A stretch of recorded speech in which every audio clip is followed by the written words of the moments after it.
Bom, pessoal, o intuito de gravar esse vídeo aqui é para falar um pouquinho sobre teoria da história, né, que é um assunto fundamental para quem gosta de história, né, para quem está estudando para se formar professor, para se formar pesquisador, enfim. Então, acho que esse vídeo aqui eu quero fazer para compartilhar aquilo que eu estou aprendendo sobre esse assunto, né. Ah, a fonte que eu vou usar para passar essas informações vem do livro, né, da universidade que eu fiz, que foi a UBRA, na disciplina que se chama Teoria 1, né, era uma disciplina teoria, que falava sobre teoria da história, e a teoria da história nessa universidade que eu fiz, ela era dividida em duas partes, né, então teoria da história 1, teoria da história 2. E o livro base para esse vídeo aqui é da a disciplina Teoria da História 1, né? Que são ali as noções preliminares do saber historiográfico. Então esse vídeo aqui é para falar numa perspectiva da teoria da história, o que seria história, né? É um conceito, é uma ideia bem interessante de se pensar, de se estudar, né? No geral, história é uma ciência, né? É uma disciplina, né? É uma ciência que vai investigar, que vai analisar, interpretar, dar sentido, dar significado, produzir discursos subjetivos, tendo por base o contexto da época, e em relação, tudo isso, às relações humanas no tempo. Então a gente pode concluir assim, a resumir, aliás, que a história é uma ciência que estuda as relações do homem no tempo. Essa coisa de que história é a ciência que estuda o passado não cabe mais, tá? Não é assim mais. História é a ciência do homem no tempo. Estuda o passado, o presente e também se preocupa com o futuro, né? História, então, seria essa disciplina que vai investigar através das fontes e dos fatos históricos as relações humanas no tempo, que vai fazer uma análise dessas relações, né, em perspectiva temporal e historicizada, que vai fazer uma interpretação, ou seja, vai tentar dar uma explicação de caráter contextual e subjetivo, né, que vai produzir um sentido e tentar dar um significado, né. Então a história, ela é uma disciplina significativa, no meu ponto de vista, porque ela disputa sentido de mundo, ela disputa significado de existência de determinado acontecimento, de determinado fato histórico. Ela não se limita somente em entender, em compreender, em analisar, mas também produzir sentido, produzir entendimento, produzir significado, né?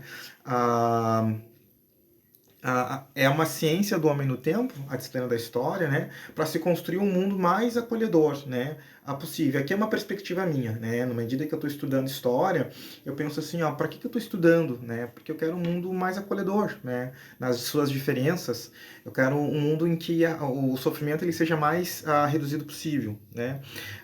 Então eu uso a história para fazer a redução do sofrimento, né, nas relações humanas, tendo uma perspectiva temporal, né? Então, quando eu vou conversar com uma pessoa sobre, por exemplo, um assunto muito polêmico, que é a questão da etnia, né? A condição das pessoas negras no Brasil, né? Eu acabo sendo até sempre tendo uma perspectiva histórica dessa condição, né? Se a gente falar do negro nos dias de hoje, ele tem a noção de igualdade, né? Mas sempre foi assim, né? Quais foram as consequências da diferenciação legal e cultural e política que se fez aqui no Brasil nas relações étnicas entre brancos e negros, né? É uma disciplina que surgiu na Grécia Antiga, né? A palavra é grega, história, e significa investigar, significa pesquisar, significa averiguar, né? O primeiro historiador que a gente sabe é o Heródoto, ele encarnasse, ele é um grego, né? Ele é considerado o pai da história, vamos dizer assim, e ele foi o primeiro a usar a história no sentido de fazer uma pesquisa, né? De tentar dar explicações. E um detalhe interessante de se falar é que quando a gente está produzindo o saber histórico, não é algo unitário, né? Um mesmo assunto pode ter diferentes significados, pode ter diferentes perspectivas e explicações, né? Porque a história é uma ciência humana, interpretativa, singular e subjetiva, e também contextual. O historiador, quando ele vai fazer a pesquisa, tem que se levar muito em consideração quem fala, como fala, de onde fala, por que ele fala e qual que é a finalidade, né? Ou seja, o trabalho do historiador não é neutro. Vai levar em consideração o seu contexto, vai levar em consideração as suas vivências, vai levar em consideração as suas experiência e a sua formação enquanto historiador, né? Os historiadores, eles não entram em acordo entre si, a história tanto é que é um campo discursivo para se fazer um entendimento do passado, né? A ideia é essa, um único passado, diferentes significados.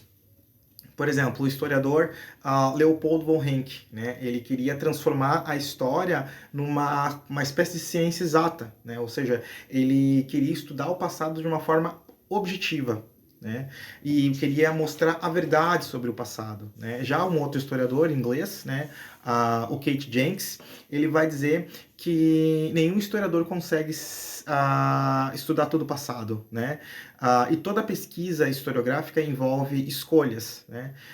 Porque existe um passado, né? Mas várias interpretações sobre ele que dá uma objetividade para a história é uma tentativa, mas que talvez não funcione. Esse historiador, o Kate, vai falar. Então aqui, história é uma disciplina, é uma ciência, né? Que vai investigar, analisar, interpretar, dar sentido, significado e vai produzir um discurso de entendimento subjetivo e contextual sobre as relações do homem no tempo. E a finalidade da história, no meu ponto de vista, seria então defender a democracia, os direitos humanos, estudar as relações do homem no tempo, ou da humanidade, reduzir sofrimento.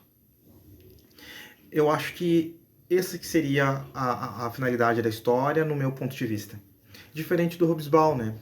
Porque para o Hobsbawm a história ela vai se limitar em compreender, né, o mundo em que a gente vive, né? Eu acho que a gente não deve só compreender o mundo que nós vivemos. A gente precisa ter uma ação nesse mundo, né, voltada para a redução de sofrimento.